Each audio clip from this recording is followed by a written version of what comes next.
Hello, welcome to my channel Vikas study material. आज का video हमारा रेशियो एंड प्रोपोर्शन का सेकंड वीडियो है, जिसमें पहला क्वेश्चन है, जब 2, 3, 30 व 35 में प्रत्येक में x जोड़ा जाता है तो इस क्रम में प्राप्त संख्याएं समानुपाती होती हैं। तो x+7 व x-2 के बीच का मध्यानुपाती हमें ज्ञात करना है। तो बहुत से लोग ऐसा करेंगे कि 2+x अपॉन 3+x बराबर 30+x अपॉन 35+x। ऐसा करके हम संख्या तो ज्ञात कर सकते हैं, लेकिन इस मेथड में टाइम बहुत लग जाएगा और हमें कॉम्पिटिटिव एग्ज़ाम में टाइम बचाना होता है। तो मैं इसका एक तरीका बताता हूँ। तो जब भी एग्ज़ाम में इस तरह का क्वेश्चन आता है तो आपको सिंपली क्या करना है, वो संख्याएं लिख लेनी हैं जो दी हुई हैं, 2, 3, 30 और 35। ओके। अब हमें पहली दो संख्याओं और आखिरी दो संख्याओं में अंतर ज्ञात करना है। तो 2 और 3 में अंतर कितना है? 1। और 30 और 35 में अंतर कितना है? 5 का। अब हमें इन संख्याओं का अंतर ज्ञात कर लेना है कि 1 और 5 में कितना अंतर है? 4 का अंतर है 1 और 5 में। अब हमें क्या करना है, पहली संख्या का इस संख्या से गुणा करना है और इस संख्या का इस संख्या से गुणा करना है। आपको इतना स्टेप याद रखना है। जब हम 5 को 2 से गुणा करेंगे तो आएगा 10। जब 30 को 1 से गुणा करेंगे तो आएगा 30। तो 30 माइनस 10 कर लेंगे तो 4 बराबर आ जाएगा 20। अब हमें 4 बराबर पता है कि 20 है, तो हमें 1 बराबर ज्ञात कर लेना है। हमारा आधा क्वेश्चन यहाँ पर सॉल्व हो गया। ये जो 5 आया है ये x की वैल्यू निकल आई है। मतलब कि ये हुआ कि अगर 5 को 2, 3, 30 व 30 में प्रत्येक में जोड़ दिया जाए तो जो इस प्रकार प्राप्त संख्याएं हमें प्राप्त होंगी वो परस्पर समानुपात में होंगी। तो अब हमें पूछा है कि x+7 व x-2 के बीच का मध्यानुपात ज्ञात करना है। तो x+7 मतलब 12 और x-2 बराबर 3। जब भी हमें दो संख्याओं का मध्यानुपाती ज्ञात करना होता है तो हम उन संख्याओं को आपस में गुणा कर लेते हैं और उनका वर्गमूल ज्ञात कर लेते हैं। तो 12 दाएँ कितना हुआ? 36। और 36 का वर्गमूल कितना होता है? 6। यही हमारा आंसर हो गया। ओके। तो इसी तरह अब हम नेक्स्ट क्वेश्चन में बढ़ेंगे। अब इसी तरह सेकंड क्वेश्चन में कहा गया है कि 94, 24, 100 व 26 में प्रत्येक में किस संख्या में योग किया जाता है ताकि जो परिणामी संख्या प्राप्त हो वो निरंतर अनुपात में प्राप्त हो। तो जैसा कि हमने पिछले क्वेश्चन में किया है उसी तरह हम इस क्वेश्चन में भी करेंगे। तो संख्याएं दी हुई हैं 94, 24, 100 और 26। हमें सिंपली इन संख्याओं के बीच का अंतर ज्ञात कर लेना है, पहली और दूसरी संख्या और तीसरी और चौथी संख्या। तो पहली और दूसरी का अंतर कितना आ जाएगा? 4 में 4 गए 0 और 9 में 2 गए 7। अब 100 और 26 के बीच का अंतर कितना होता है? 74। अब हमें इन संख्याओं के बीच का अंतर ज्ञात कर लेना है। इन संख्याओं के बीच का अंतर कितना है? 4। अब हमें क्या करना है, 74 को 94 से और 70 को 100 से गुणा करना है। जब 74 को 94 से गुणा करेंगे तो आएगा 6956। और जब 100 को 70 से गुणा करेंगे तो सिंपली आ जाएगा 7000। यहाँ पर हमें प्राप्त होगा 44 और यहाँ पर 1 बराबर आ जाएगा 11। तो यहाँ से हमें एक संख्या ऐसी प्राप्त हो गई जिसे इन संख्याओं में अगर जोड़ दिया जाए तो इस प्रकार जो प्राप्त संख्या होंगी वो परस्पर समानुपात में हो जाएंगी। तो ये हमारा दूसरा क्वेश्चन भी हल हो गया है। पर आप यहाँ पर इस संख्या को आगे भी लिख सकते हो, इस संख्या को पीछे भी लिख सकते हो, इससे कोई फ़र्क नहीं पड़ेगा। अगर माइनस में आता है तो आप इसे माइनस में ना लिखकर प्लस में ही चलिए, ठीक है। तो अब हम पढ़ेंगे तीसरे क्वेश्चन पर। तो इस क्वेश्चन में कहा जा रहा है, एक बैग में 1 रुपये, 50 पैसे व 25 पैसे के सिक्कों की संख्या का अनुपात 5:6:7 है। यदि बैग में कुल 390 रुपये हैं तो कुल सिक्कों की संख्या हमें ज्ञात करनी है। तो इस क्वेश्चन को शुरू करते हैं। दिया हुआ है 1 रुपये, 50 पैसे और 25 पैसे। इनकी संख्या का जो अनुपात है वह 5, 6 और 7 के अनुपात में है। आप ये बताइए, जब 1 रुपये के 5 सिक्के होंगे तो कितने रुपए बनेंगे? 5 रुपये। जब 50 पैसे के 6 सिक्के होंगे तो कितने रुपए बनेंगे? 3 रुपये। और जब 25 पैसे के 7 सिक्के होंगे तो कितने रुपए बनेंगे? 1 रुपये 75 पैसे। तो कुल टोटल रुपए कितने हो गए? 5 रुपये, 3 रुपये और 1 रुपये 75 पैसे। तो 8 रुपये 9 रुपये 75 पैसे।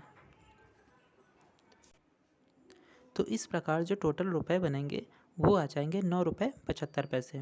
लेकिन क्वेश्चन में क्या दे रखा है कि इस प्रकार जो पैसे प्राप्त होते हैं उनका मूल्य है 3 रुपये, नहीं, उनका मूल्य है 390 रुपये। जब यहाँ पर 9 रुपये 75 पैसे हो जाएंगे 390 रुपये के, तो अब हमें इसे हल करना होगा। तो 9 रुपये 75 पैसे, यहाँ पे दशमलव हटाएंगे, यहाँ पे 2 जीरो लगा देंगे, तो 390 रुपये। अब यहाँ पर हमें इसे जितना हो सकेगा उतना हल करना पड़ेगा। तो 5 एकम 5, 5 9 45, 5 25, 5 दूनी 10। ठीक है, यहाँ 195 दूना हो जाएगा और यहाँ पर आ जाएगा 1 बराबर 40। जब 1 बराबर 40 हो गया, 1 का मान आ गया 40, तो इस प्रकार सिक्कों की कुल संख्या हमें 1 बराबर 40 प्राप्त हो गया। तो 5 बराबर निकालना है, क्योंकि 5 जो सिक्कों का अनुपात था 5:6:7 के अनुपात में था। अब हमें 5 बराबर निकालना है। जब 1 बराबर 40 तो 5 बराबर कितना? 5 चौको 20 यानी 200। 6 बराबर कितना? 6 चौक 24, 240। और 7 बराबर कितना? 7 चौक 28, 280 सिक्के। ठीक है, तो यहाँ पर हर प्रकार के सिक्कों की संख्या ज्ञात हो गई है। अगर हमें कुल संख्या निकालनी है तो इन तीनों को जोड़ देंगे। अब जोड़ देते हैं। 0 8 4 12 और 6 1 7, 720 हो जाएगी कुल सिक्के, और यही हमारा आंसर हो जाएगा। ठीक है, अब हम बढ़ेंगे अपने नेक्स्ट क्वेश्चन में। अब इस क्वेश्चन में कहा जा रहा है, एक बैग में 50 पैसे, 25 पैसे व 10 पैसे के सिक्कों की संख्या का अनुपात 1:2:3 है। तो बैग में यदि कुल 13 रुपये हैं तो 50 पैसे को सिक्कों की संख्या ज्ञात करनी है। तो बैग में सिक्के किस प्रकार के हैं? सिक्के हैं 50 पैसे के, 25 पैसे के व 10 पैसे के। अब उनका अनुपात कितना है? 1:2:3। जब 50 पैसे का एक सिक्का होगा तो 50 पैसे ही बनेंगे। जब 25 पैसे के 2 सिक्के होंगे तो 50 पैसे बनेंगे। जब 10 पैसे के 3 सिक्के होंगे तो 30 पैसे बनेंगे। 50 1 रुपये 30 पैसे, टोटल रुपए जो आ जाएंगे 1 रुपये 30 पैसे। तो 1 रुपये 30 पैसे बराबर हैं 13 रुपये के। तो यहाँ से हम हल करने के लिए 0 लगा देंगे, तो बराबर हो जाएगा 10 के। ठीक है, जब 1 बराबर 1 की वैल्यू आ गई है 10, तो यहाँ पर हमें 50 पैसे के सिक्कों की संख्या निकालनी है। जब 50 पैसे के सिक्कों की संख्या का अनुपात 1 ही था, तो यही वैल्यू हो जाए, यही आंसर हो जाएगा। मतलब 50 पैसे के सिक्कों की संख्या 10 है, यही हमारा आंसर है। तो अब बढ़ेंगे नेक्स्ट क्वेश्चन में। अब इस क्वेश्चन में कहा जा रहा है, A, B, C तीन अपनी आय का 75%, 70%, 80% खर्च करते हैं। इनकी बचत का अनुपात 20:9:8 है। इनकी आय का योग 45,000 रुपये है। तो इनकी आय अलग अलग ज्ञात करनी है। तो अब इस क्वेश्चन में कहा गया है कि आय का कितना खर्च करते हैं? 75%, 70% और 30%। तो अब हमें यहाँ से ज्ञात हो जाता है कि वह अपनी आय का 25%, 30% और 20% बचाते हैं। ठीक है, और क्योंकि यहाँ पे बचत का रेशियो दे रखा है, अब अगर आप इस बात को समझने की कोशिश करें, अगर 75% खर्च कर रहे हैं तो 25% बचा रहे हैं, और 25% की वैल्यू अगर 20 है तो 100% की वैल्यू कितनी हो जाएगी? 80। ओके, और इसी तरह दूसरे में है कि अगर 70% खर्च करते हैं, अगर 70% खर्च करते हैं तो 30% बचाते हैं। अगर 30% की वैल्यू 9 है तो 100% की कितनी हो जाएगी? 30। अब अगर 80% खर्च कर रहे हैं, 20% बचा रहे हैं, 20% की वैल्यू अगर 8 है तो 100% की कितनी हो जाएगी? 40। अब हमें रेशियो निकाल लेना है, बचत का रेशियो निकाल लेना है। बचत का रेशियो नहीं, मतलब कि कुल आय का रेशियो ये कुल आय का रेशियो आ गया है। अब हमें इन्हें जितना सिंप्लीफाई हो सके उतना करना होगा। तो जीरो हम हटा देंगे, तो यही हमारा रेशियो आ जाएगा, ये आय का रेशियो आ जाएगा। ठीक है, अब यहाँ पर इन तीनों को जोड़ेंगे। 8 3 11, 11 4 15, टोटल आय है 15। लेकिन क्वेश्चन में क्या दे रखा है? क्वेश्चन में दे रखा है कि टोटल आय जो है वो 45,000 है। जब क्वेश्चन में दे रखा है कि टोटल आय 45,000 रुपये है और हमारे हिसाब से 15 रुपये आ रही है, तो एक की वैल्यू कितनी आ जाएगी? 3,000 रुपये। अब हमें एक की वैल्यू 3,000 रुपये आ गई है और 8 की वैल्यू निकालनी है, तो 8 की वैल्यू कितनी आ जाएगी? 24,000 रुपये। और दूसरे की वैल्यू हो जाएगी जो 3 है, 3 का मतलब हो जाएगा 9,000 रुपये। और तीसरा है 4, 4 की वैल्यू कितनी हो जाएगी? 12,000 रुपये। और यही इसी तरह हमने तीनों की आय अलग अलग निकाल ली है और यही हमारे आंसर हो जाएंगे। अब बढ़ेंगे हम नेक्स्ट क्वेश्चन में। हमारा नेक्स्ट क्वेश्चन है कि एक ठोस टूटने पर 1:2:3:4 के अनुपात में टूट जाता है, मतलब ये भार का रेशियो है। ठोस की कीमत उसके भार के वर्ग के अनुक्रमानुपाती होती है। तो ठोस टूटने पर 700 रुपये का नुकसान होता है। तो ठोस की मूल कीमत कितनी थी? अभी दे रखा है कि ठोस जो है 1:2, 3 और 4 में टूट जाता है। तो टोटल भार कितना है? 4 3 7 2 9 1 10, टोटल भार 10 है। लेकिन क्या कहा जा रहा है क्वेश्चन के हिसाब से? जो उसकी कीमत है उसके भार के वर्ग के अनुक्रमानुपाती होती है, मतलब कि अगर 10 भार है तो 100 उसका मूल्य हो जाएगा। ठीक, लेकिन अब जब ये ठोस जो है टूट गया है, तो जो इसकी कीमत होगी हर उस टुकड़े के भार के वर्ग के अनुक्रमानुपाती होगी। तो एक का जब वर्ग करेंगे आएगा 1, जब दूसरा टुकड़ा जो है जिसका भार 2 अनुपात के बराबर है उसका वर्ग कितना हो जाएगा? 4, तीसरे का हो जाएगा 9 और चौथे का हो जाएगा 16। तो टोटल कितना निकल कर आएगा? 16 9 25, 25 4 29 1 30। यहाँ पे 30 आ गया। यहाँ पर कितना नुकसान दिख रहा है हमें? साफ नुकसान दिख रहा है कि 70 का नुकसान हो रहा है। लेकिन क्वेश्चन में क्या कहा गया है? क्वेश्चन में कहा गया है कि ठोस टूटने पर 700 रुपये का नुकसान हो जाता है, मतलब कि 70 की जो वैल्यू हमने निकाली है वो बराबर हो जाएगी 700 के, और एक की वैल्यू हो जाएगी 10 के। तो अब हमें ठोस की मूल कीमत निकालनी है। तो मूल कीमत कितनी थी? हमारे हिसाब से 100 थी। जब 1 बराबर 10 आ गया तो 100 बराबर कितना हो जाएगा? 1,000 रुपये। बस यही हमारा आंसर हो जाएगा। अगर आपको क्वेश्चन समझ में आए तो कमेंट करके ज़रूर बता दें। क्वेश्चन में कहा जा रहा है संपूर्ण पृथ्वी पर भूमि व पानी का अनुपात 1:2 के अनुपात में है। उत्तरी गोलार्ध में यह अनुपात 3:4 के अनुपात में है, तो दक्षिणी गोलार्ध में भूमि का पानी से अनुपात क्या होगा? अब इस क्वेश्चन को समझने की कोशिश करिएगा कि कहा जा रहा है कि एक पूरी धरती है। अब हम इसे 2 भागों में काट देंगे, एक हो जाएगा उत्तरी गोलार्ध और एक हो जाएगा दक्षिणी गोलार्ध। ठीक है, ये हो गया उत्तरी और ये हो जाएगा दक्षिणी। अभी कहा गया है कि पूरी पृथ्वी पर तो जो अनुपात है भूमि और पानी का वो है 1:2 के, जो अनुपात है 1:2 का है। और जो उत्तरी गोलार्ध में है उनका रेशियो है 3:4। तो अब हमें क्या करना होगा रेशियो निकालने के लिए? तो सबसे अच्छा तरीका ये होगा कि इन दोनों को, इनका टोटल कितना आ रहा है 7 और इनका टोटल कितना आ रहा है 3। अब हमें हो सके तो इन दोनों को बराबर करना होगा, इनका जो योग निकल कर आ रहा है उन्हें बराबर करना होगा। तो अगर हम इसे 3 से गुणा कर दें और हम इसे 7 से गुणा कर दें तो ये दोनों बराबर हो जाएंगे। 7 या 21, 7 या 21। तो अगर 3 से गुणा करेंगे तो इसकी वैल्यू कितनी हो जाएगी? 9। और जब 3 को 4 से गुणा करेंगे तो हो जाएगी वैल्यू 12। ठीक है, अब यहाँ पर समझ लीजिए एक तरह से औसत का रेशियो लगेगा। ठीक है, क्योंकि यहाँ पर हो जाएगा 9, हमने यहाँ पर वैल्यू मान ली x और y की। ठीक है, 9 + x/2 बराबर हो जाएगा कितने के, 7 का जब 1 से गुणा करेंगे 7 आ जाएगा, 7 को 2 से 14, तो यहाँ पर जो वैल्यू आएगी 7 हो जाएगी, क्योंकि ये एक तरह से औसत ही है। ठीक है, तो 9 + x बराबर हो जाएगा 14 के। तो यहाँ पर x की जो वैल्यू निकल कर आएगी वो होगी 5।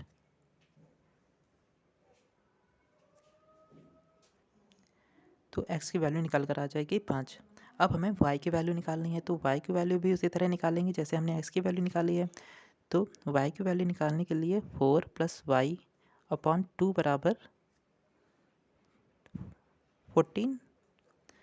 तो जब 4 + y बराबर यहाँ पर हो जाएगा, 2 यहाँ से गुणा करेंगे तो 28 हो जाएगा। ओह सॉरी, हमने यहाँ पर 4 को 12 बना लिया था, तो यहाँ पर 12 आ जाएगा। तो y की वैल्यू निकल कर आ जाएगी 16। ठीक है, तो जो अनुपात हम लोगों ने माना था x अनुपात y का है, वो निकल कर आ जाएगा 5:16 का, और यही हमारा आंसर हो जाएगा। ठीक है, अब इस क्वेश्चन में कहा जा रहा है ए व बी की अंतिम ईयर व पर्सनल आय का अनुपात 12:25 है। ए व बी की पर्सनल अंतिम ईयर व वर्तमान ईयर का अनुपात 4:7 व 5:2 है। यदि इन दोनों की वर्तमान आय का योग 31,000 रुपये है, तो ए व बी की अलग अलग वर्तमान आय ज्ञात करनी है।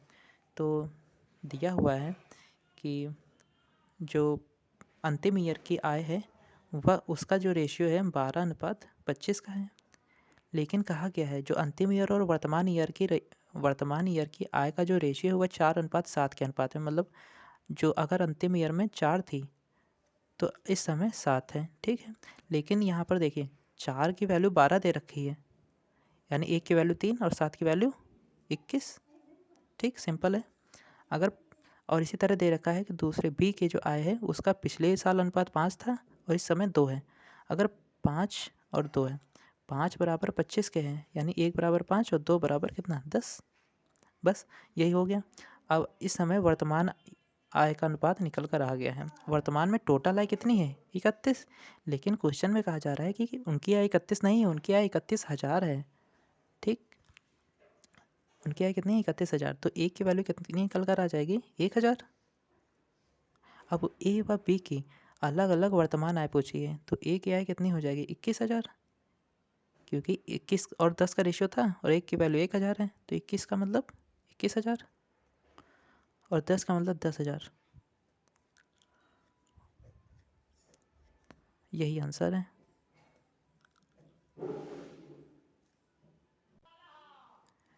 अब इस क्वेश्चन में दिया हुआ है a - b अनुपात b - c अनुपात c - d बराबर 1:2:3। तो a + d अनुपात c का अनुपात ज्ञात करना है। तो कुछ क्वेश्चन ऐसे होंगे जिनका पैटर्न आपको याद रखना होगा और उन्हें हल करने का तरीका भी दिमाग में रखना होगा। तो इसे हल करने का आसान तरीका है कि आप इनमें एक संबंध जोड़िए, आप इनमें एक संबंध ढूंढिए। ठीक है, यहाँ पर एक संबंध निकल कर आ रहा है कि 1 और 2 को जब जोड़ा जाएगा तो बनेगा 3। ठीक है, इनमें जो संबंध निकल कर आया है वो ये है कि 1 और 2 को जब जोड़ा जाए तो बनेगा 3। मतलब कि अगर ये a - b और b - c को जोड़ दिया जाए तो बन जाएगा c - d। तो हमने क्या किया क्वेश्चन अनुसार कि a - b + b - c बराबर कर देंगे c - d के। अरे मतलब कि जब 1 और 2 को जोड़ा जाएगा तो बन जाएगा 3, है ना। तो इसे अब हम इसे हल कर लेंगे, तो हल करने पर प्राप्त होगा कि b माइनस हो जाएगा इससे, तो हो जाएगा a - c बराबर c - d। अब हमें निकालना क्या था a + d। अब यहाँ पर जो माइनस का d है यहाँ पर ले आएंगे, a + d हो जाएगा, और जब माइनस का c उधर जाएगा तो 2c हो जाएंगे। हमें निकालना था a + d/c। तो अब यहाँ से हम a + d/c बराबर हो जाएगा 2:1। यही आपका आंसर है।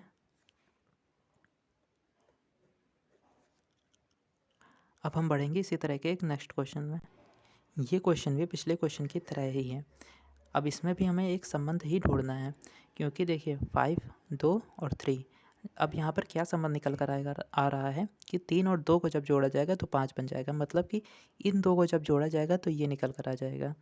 तो हम उसी तरह कर देंगे। a प्लस 2b बराबर हो जाएगा 3b minus 4c plus 5c minus d। ठीक, अब हमें इसे हल करना है। तो जब हल करेंगे, अब हल करने के लिए a प्लस 2b बराबर हो जाएगा 3b प्लस सी माइनस के d। ठीक, हमें निकालना था a प्लस डी, तो यहाँ से a माइनस का d यहाँ पर लाएंगे, हो जाएगा प्लस। जब b उधर जाएगा तो हो जाएगा b प्लस सी। हमें निकालना था a प्लस डी अनुपात b प्लस सी का रेशियो निकालना था। तो a प्लस डी अनुपात b प्लस सी बराबर 1:1 का रेशियो हमें प्राप्त हो जाएगा और यही हमारा उत्तर हो जाएगा। ठीक है, तो आज के वीडियो में भी हमने 10 क्वेश्चन करे और उम्मीद करता हूँ कि आपको क्वेश्चन समझ में आए होंगे। ये वो क्वेश्चन हैं जो एग्ज़ाम में पूछे ही जाते हैं, तो हो सके तो इन्हें ज़्यादा से ज़्यादा हल करिए और नोट्स बना लीजिए। चाहते हुए बस यही कहूँगा कि अगर आपको वीडियो अच्छा लगा हो तो वीडियो को लाइक करें, चैनल को सब्सक्राइब करें। ठीक है, थैंक यू।